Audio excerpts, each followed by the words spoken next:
What would you do if you were drowning in debt, working endless hours, and saw no way out? If someone told you that you could build something of your own with no money, starting today, would you believe it? The Money Tree by Chris Guillebeau is the story that might just change the way you see the opportunities around you. The debt trap and the feeling of being stuck. The book's main character, Jake, is like many people today. He works hard, he's educated, he's doing everything right, but still feels trapped. The weight of his student loans is crushing. Every month is a struggle just to cover the basics, while the debt behind him keeps growing instead of shrinking. His job gives him no sense of freedom. He's a cog in a machine going nowhere. He has no time for himself, and even worse, he feels like he has no options. His life revolves around musts and can'ts. He must pay the bills. He can't take risks.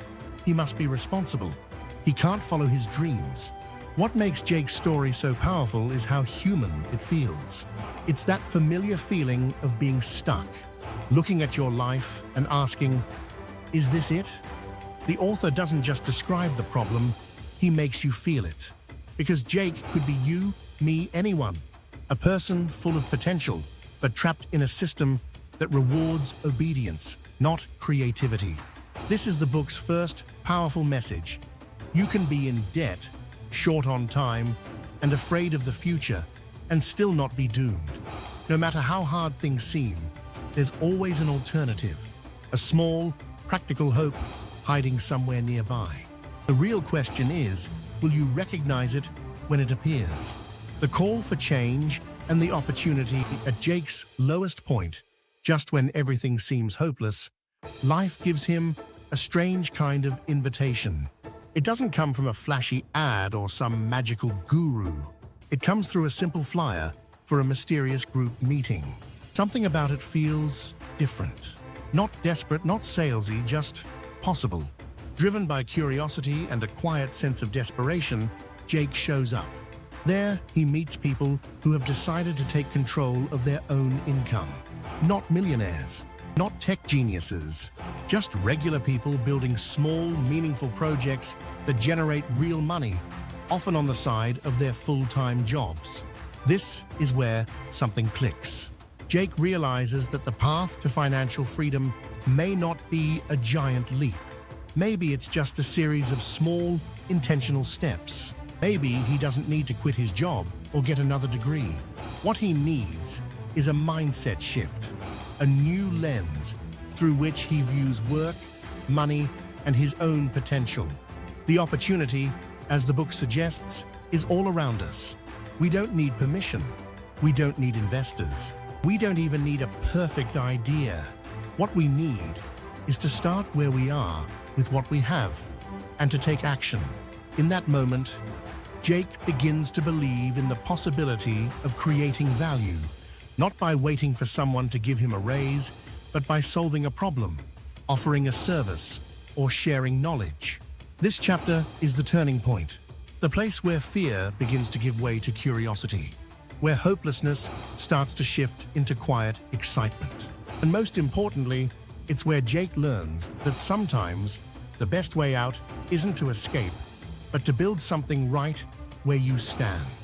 The power of small steps. Jake doesn't start with a grand business plan or an ambitious budget. He starts with something very simple, a small project, an idea that doesn't require money to launch, but it does require commitment, curiosity, and a willingness to experiment. It's not perfect. It's not even fully clear at first, but it's something. The book shows that what often holds us back isn't the lack of resources. It's the belief that everything must be in place before we begin. We want the perfect logo, the perfect website, the perfect idea. Jake learns that nothing needs to be perfect at the beginning. The only thing you need is to try something small.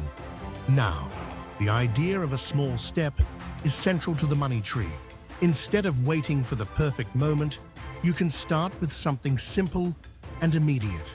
It could be an ebook, a service you already know how to provide, or simply connecting people who need something you can facilitate.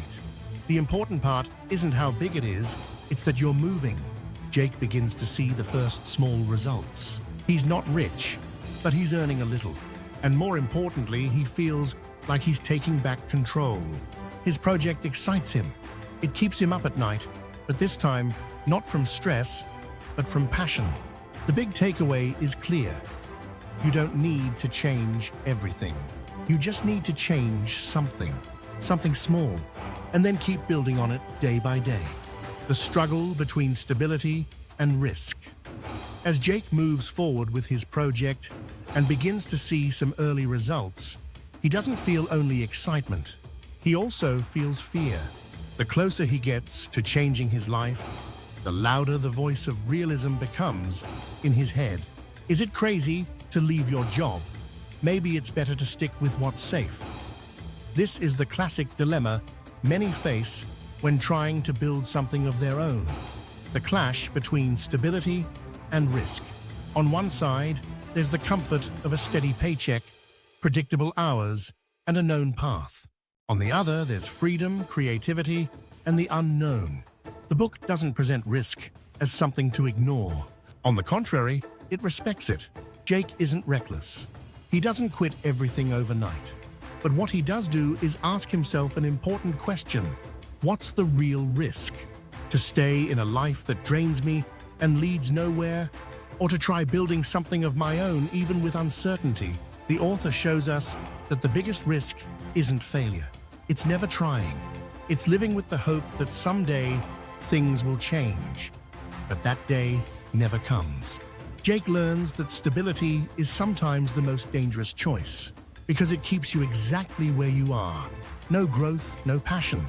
And at some point, he makes a decision to give himself a chance. Not because he's certain, but because he deserves to try. Discovering your personal why.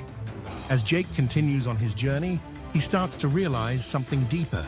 It's not enough to just want to make money or escape a difficult situation. You need to know why you're doing it. What is your purpose? What drives you? What gets you out of bed with passion in the morning? This is your personal why. It's the spark behind every meaningful effort. At first, Jake just wanted to pay off his debt. But over time, something shifts. It's not just about the money anymore. It's about the desire to build something of his own, to feel a sense of value, to regain control over his life. The author shows that those who pursue a business only for profit rarely last. But those who have a deeper why, a need to contribute, to express themselves, to help, are the ones who keep going, even when things get tough. Discovering your personal why isn't easy. It requires inner work. It requires you to ask yourself, what truly fulfills me? What would I do even if no one paid me? What problems do I genuinely care about? Jake starts answering these questions. And as he does, his path becomes clearer. He doesn't have all the answers, but he has a reason. And that's enough to keep going. The book reminds us that your why isn't just inspiration, it's a compass. And when you have a compass, even if you get lost, you can always find your way again. That was part 1 of The Money Tree. A book that reminds us that even in the middle of struggle, we can still build something of our own. We talked about fear, debt, inner conflict, and the hope that begins to grow when you take that first small step. If you enjoyed this video and want to see part 2, give it a like, hit subscribe so you don't miss the next one, and drop a comment below saying, I want part 2. It really means a lot to know that this content resonates with you, because this isn't just a video, it's an effort to share ideas that might truly make a difference. And I mean this from the heart. If even one of you feels a spark of possibility after watching this, then this video was 100% worth it. Stay strong. And remember, even one small step is enough to start something big.